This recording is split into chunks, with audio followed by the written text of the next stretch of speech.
तो लीजिए, जिसका इंतजार था वो मीशो आईपीओ आ ही गया है। आज हम इसी को बिल्कुल आसान भाषा में समझने की कोशिश करेंगे कि ये आईपीओ क्या है, क्यों लाया जा रहा है और सबसे ज़रूरी, इसके पीछे के नंबर्स क्या कहानी कह रहे हैं। चलिए शुरू करते हैं। 5,421 करोड़ रुपए, ये है मीशो के आईपीओ का टोटल साइज।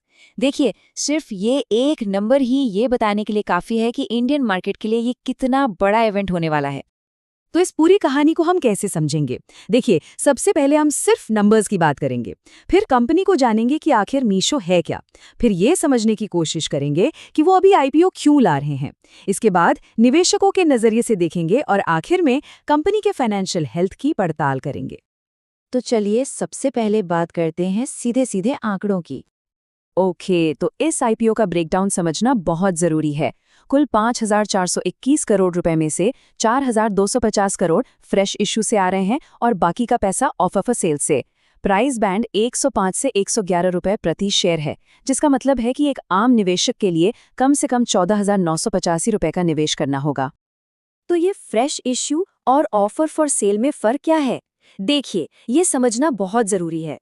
फ्रेश इश्यू का जो पैसा है वो सीधा कंपनी की तिजोरी में जाता है, जिसे वो अपनी ग्रोथ पर लगाएगी। वहीं ऑफर फॉर सेल का पैसा मौजूदा शेयर होल्डर्स की जेब में जाता है, जो अपनी हिस्सेदारी बेच रहे हैं। ये पैसा कंपनी को नहीं मिलता। और अगर कोई निवेश करने की सोच रहा है तो ये तारीख है बहुत काम की है। आईपीओ 3 दिसंबर को खुलेगा, 5 को बंद हो जाएगा। 8 दिसंबर तक पता चल जाएगा कि शेयर्स मिले या नहीं, और सब ठीक रहा तो 10 दिसंबर को ये स्टॉक मार्केट में लिस्ट हो जाएगा। चलिए, अब जरा आंकड़ों से आगे बढ़ते हैं और ये समझते हैं कि ये कंपनी आखिर है कौन, क्या करती है मीशो। मीशो, आप जानते हैं, खुद को सिर्फ एक ऑनलाइन दुकान नहीं कहता। वो कहते हैं कि हम एक टेक्नोलॉजी प्लेटफॉर्म है, मतलब एक पुल की तरह काम करते हैं जो 4 अलग अलग तरह के लोगों को जोड़ता है: खरीदने वाले, बेचने वाले, सामान पहुंचाने वाले और कंटेंट बनाने वाले। तो ये एक पूरा इकोसिस्टम है जहां हर किसी के लिए कुछ न कुछ है। कस्टमर्स को सस्ते प्रोडक्ट्स मिलते हैं, सेलर्स को कम खर्च में एक बहुत बड़ा बाजार मिल जाता है, लॉजिस्टिक्स वालों को एक विशाल नेटवर्क और कंटेंट क्रिएटर्स को जुड़ने का एक नया जरिया।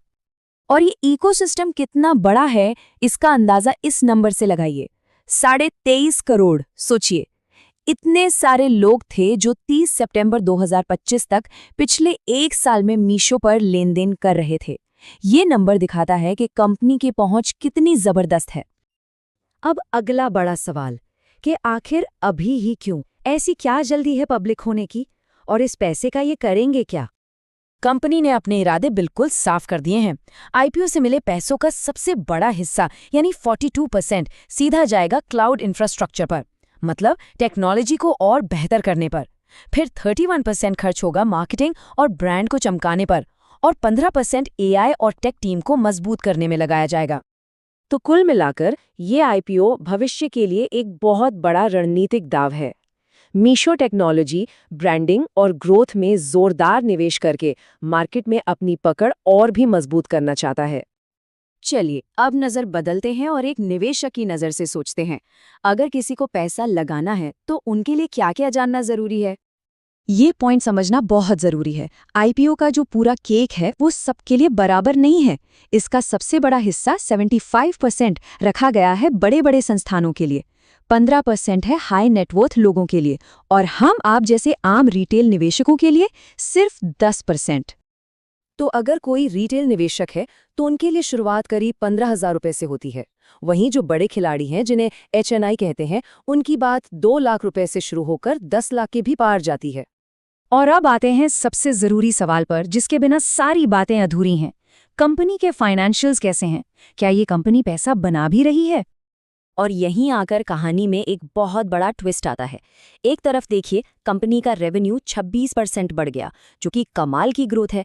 लेकिन ठीक इसके उलट कंपनी का घाटा 1053% बढ़ गया, 1000% से भी ज्यादा। इस चार्ट को देखिए, मार्च 2024 में घाटा कम हुआ था। ऐसा लगा था कि चीजें धीरे धीरे पटरी पर आ रही हैं, लेकिन मार्च 2025 में ये आंकड़ा आसमान छू गया, लगभग 4,000 करोड़ का घाटा। ये एक बहुत बहुत बड़ा नंबर है। दूसरे फाइनेंशियल इंडिकेटर्स भी अच्छी खबर नहीं दे रहे।